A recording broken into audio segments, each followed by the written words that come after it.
Unaware that he posed a rather incongruous figure, dressed in a heavy dark woolen suit and waistcoat, with a bowler hat on his head, Harold Sandal paused to mop his brow and ruddy cheeks before he attempted to cross Commissioner Street.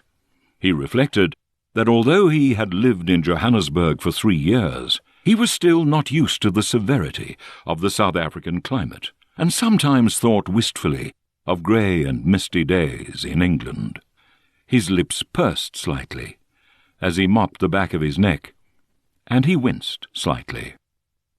Although he hated being referred to as a rooinek by the Boers, the nape of his neck was indeed often red and painful as a result of his refusal to give up his treasured bowler and trade it in for the wide-brimmed hat that was favoured by the locals. He glanced at his watch and frowned. A punctilious man, he was dangerously close to running late for his meeting.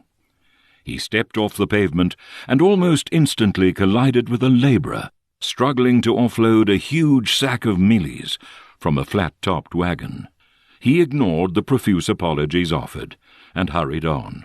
The street teemed with traffic of all kinds, carts, carriages, wagons, and horse-drawn trams, not to mention pedestrians intent on Christmas shopping. He pursed his lips again as he avoided a heap of manure left by an ox wagon, and then started in fright as a shrill whistle pierced the air. He whipped his head around just in time to see a horse-drawn tram bearing down on him.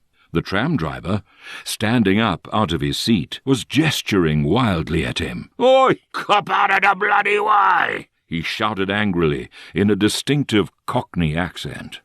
Harold jumped backwards in alarm, moments before the tram brushed dangerously close to him. The team of horses pulling it, exuding palpable body heat as it sped past. Above the cacophony of creaking leather straps, jingling loose metal attachments, and the animal's loud heaving and breathing, he heard the tram driver yelling at him again. "You damn fool! Have a look at where you're going!" Passengers looking back through the tram windows noticed a short, stocky man standing rooted to the spot, breathing heavily with his head bowed and his chin resting on the knot of his tie. He appeared hot, flustered, and very uncomfortable. Becoming conscious of the stares of the curious onlookers, Harold lifted his chin in defiance, and, standing stiffly upright, he drew his shoulders back.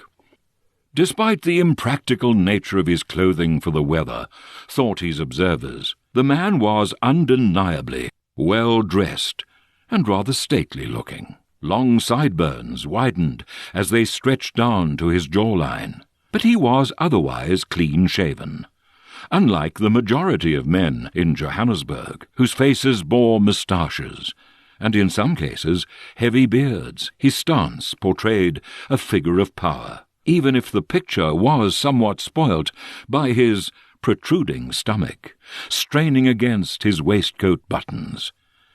He was undoubtedly a gentleman, decided his observers, perhaps an English lord, or even a member of aristocracy, and consequently obliged to dress accordingly.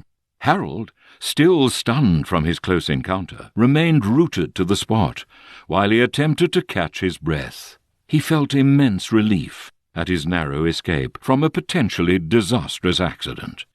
Had the horses knocked him down, he would have been seriously wounded at best, and trampled to death at worst, not to mention the serious injuries the wheels of the tram could have inflicted on him, slicing off his limbs, or worse still, beheading him.